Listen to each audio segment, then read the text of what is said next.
tonight has been great, and it's so good to see these wonderful two families coming together to celebrate something so beautiful. And second of all, Chris, you look lovely, and you are very, very sparkling.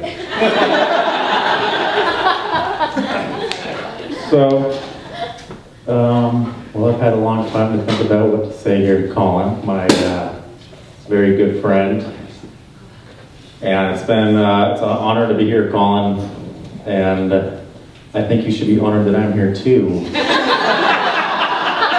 I only say that because I missed both of my brother's weddings. That's right.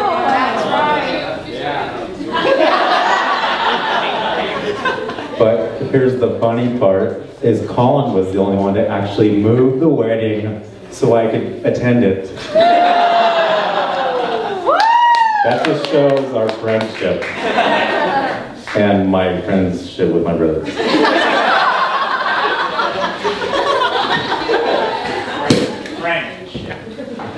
Yeah, Colin's more my brother, basically. So I've known Colin for probably, I don't know, maybe 20 years. A little bit. And I was thinking over those years, if I had to come up with one word to describe Colin, and I came up with the word courage. Because I think Colin has a lot of courage.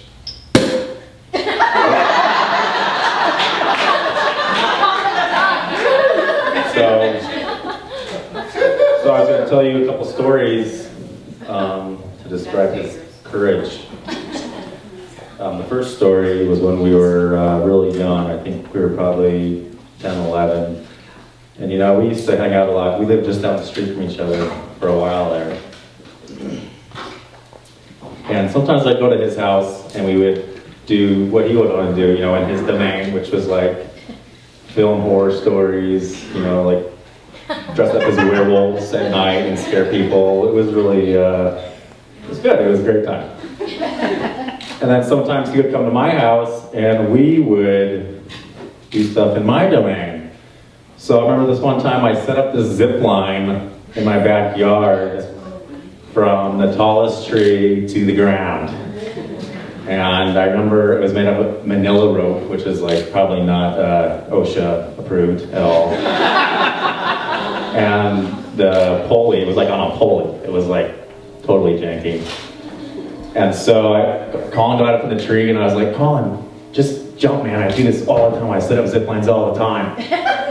And he's up there shaking. Like I can see his knees just going like that. I'm like, come on, man, just don't be a wussy. Just do it. And he's like, I can't do it. And it must have been like half an hour where he was just like, I'm not going to do it, man.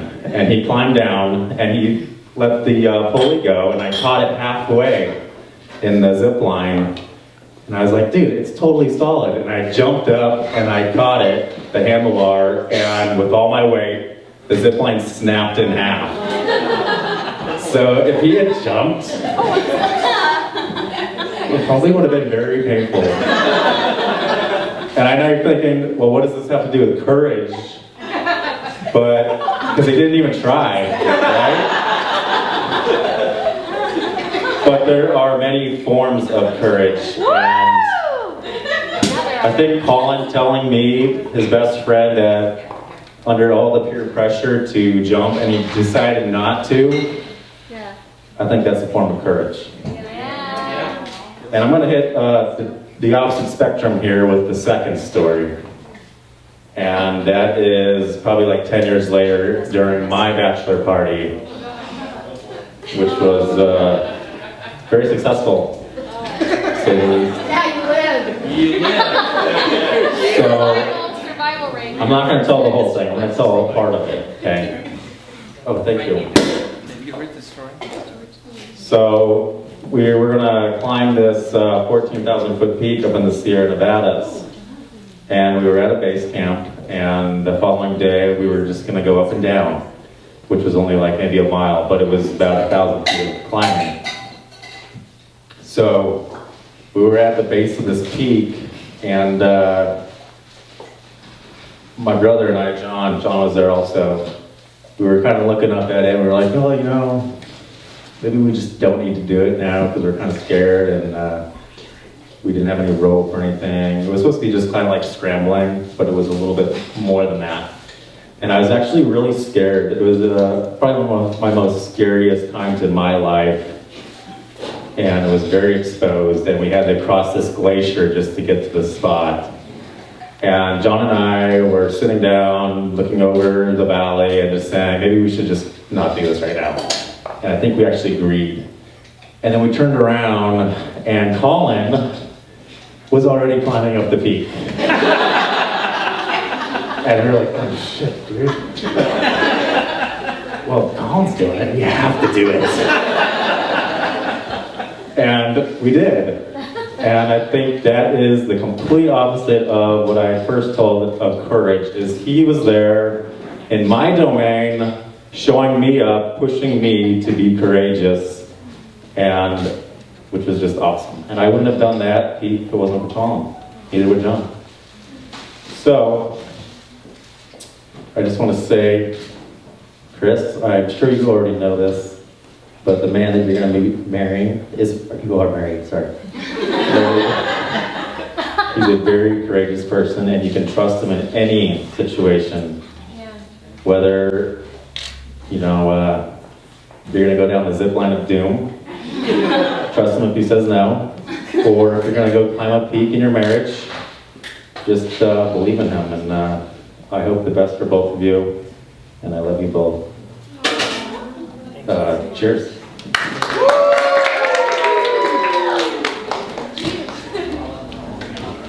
Hi everyone. My name is Natalie. Hi Natalie. Hi. For those who don't know me, I'm Chris's best friend. And a little tidbit about me, I absolutely hate public speaking. It is my biggest nightmare. So this is evidence of how much I love you, Chris. And FYI guys, I'm imagining y'all are naked right now, just like in Netflix. So that's on the table. Okay. So I'm fairly convinced that our friendship was predestined. Let me take you guys back to Los Angeles, 1984. My mom, Mary Gore, right there, announces to her best friend, Linnea, that she's pregnant. Young Linnea, at that moment, decides that she too would like her body to be ravaged by the pains of childbearing. 3 months later, Chris was implanted in Linnea's uterine lining. And at that moment, the hands of destiny started weaving a throw blanket that is to be mine and Chris's friendship. It's 1994, and Chris and I, alongside our siblings, are performing plays in front of our families to their dismay. Since we were the oldest, we were obviously the screenwriters, thus subjecting our siblings to the whims of our imagination. It's 2006, and we're 21 years old, at a party. We're first discovering our limits as semi-adults.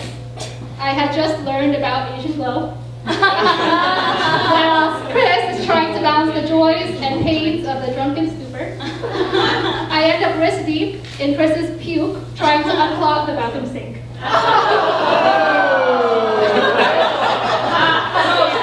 That's friendship. It's 2016, and I'm heartbroken, devastated. My world turned upside down, like a scene from Stranger Things. Chris sleeps over, and I'm crying my eyes out. He listens to my ramblings and despair, offering love and encouragement. Fast forward to present day, and Chris is glowing and electrified over Colin. I'm elated that Chris has found someone to build the lifelong memories, and of course, I will occasionally make an appearance to their story. So I compiled a list of what makes a successful marriage.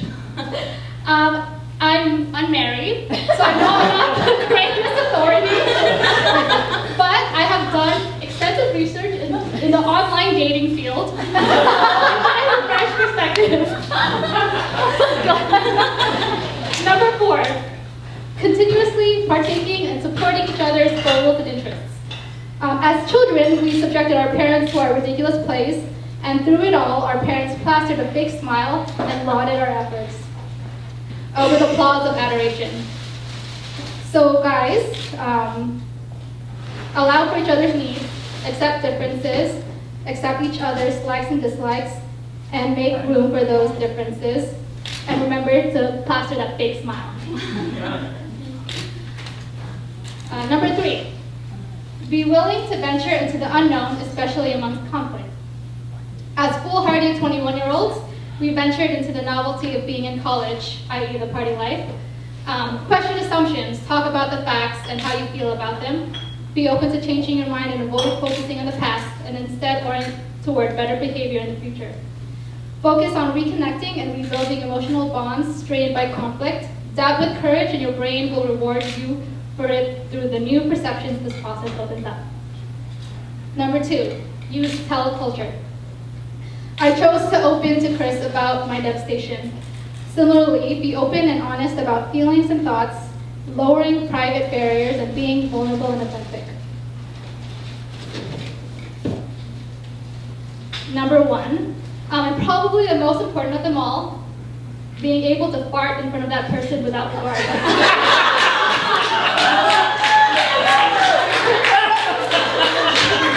It takes a sort of comfort and vulnerability to be able to toot in front of that special person. And from what I hear, Colin's flatulence is silent but deadly. For this reason, I applaud you guys. You have certainly reached the upper echelon of coupledom. Alright, so I end this speech with a quote from our favorite author, Brené Brown, Sage Spirit. Owning our story can be hard, but not nearly as difficult as spending our lives running from it. Embracing our vulnerabilities is risky, but not nearly as dangerous as giving up on love and belonging and joy, the experiences that make us the most vulnerable. Only when we are brave enough to explore the darkness will we discover the infinite power of our life. Congratulations, guys. I love you guys.